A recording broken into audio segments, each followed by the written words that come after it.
আজকে কি রান্না করছো? এই মাছ ভাজছো? ও সব মাছ ভেজে ভেজে এখানে তুলে তুলে রেখেছো তাই তো? আচ্ছা, এখন সব কেটে কি মাছের ঝাল করবে? বড় মাছের ঝাল? ও সব আর কিছু করবে নাকি, না ডাল করেছো? ডাল যদি করি সময় পাই একটুখানি করবো। ডাল আর মাছের তরকারি, মাছের ঝাল, এই পেঁয়াজ টমেটো দিয়ে তাই তো? বাহ। আর ভাত হয়ে গেছে? তো বন্ধুরা এদিকে ভাত হচ্ছে আর এদিকে মাছ ভাজা, এরকম কত সুন্দর মাছ ভাজা চলছে একদম। আর এখানে সব সবজি মন্দি কেটে রেখেছে, পেঁয়াজ টমেটো। আজকে সিম্পল মাছের ঝাল, ভোলা মাছের ঝাল। আর এদিকে ডাল হয়ে গেছে, ওটা হবে বললো, মা বলছে করবে ডাল, দেখা যাক খাবে দেখতে কী কী করেছে। আবারও দেখতে পাচ্ছি যে মাছের ঝাল হয়েছে। বাহ, এই কত সুন্দর মাছ ভেজে ভেজে রাখছে। আহা দেখো বন্ধুরা কি সুন্দর একদম। তো বন্ধুরা দেখো বসে পড়েছি খেতে, মা কত সুন্দর একদম গুছিয়ে দিয়ে দিয়েছে আর খিদেও পেয়ে গেছে, হাত মুখ দিয়ে বসে পড়লাম।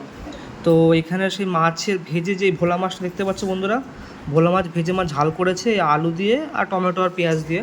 এখানে ডাল রয়েছে পাতলা করে একদম, আর এখানে এই যে একদম ডুবো ডুবো করে আলু ভাজা। আহা, তো সব কিছু সাইডে রাখি, গরম ভাতে বন্ধুরা আলু ভাজা জমে যাবে। এই গরম গরম ভাত, এই আলু চটকে নিলাম, নিয়ে এটাকে এবারে ওহো খেতে হবে।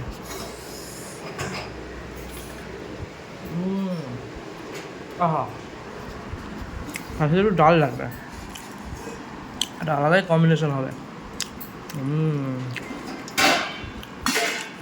ডাল আলু ভাজা, আহা, এটা মাখিয়ে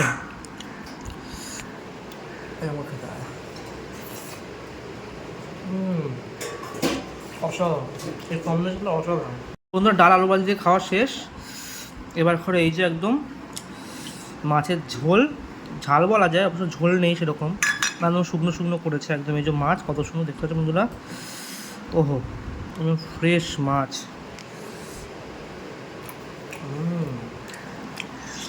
এরকম ভাতের সাথে আলুটা এরকম চটকে নিতে হবে, হালকা চটকে নিয়ে যেখান থেকে একটু মাছ নিতে হবে। মাছ দেখতে পাচ্ছ বন্ধুরা, ওহো এই যে মাছ একদম, মাছটাকে নিয়ে ভাতের সাথে এরকম করে মাখিয়ে এরকম করে খেতে হবে।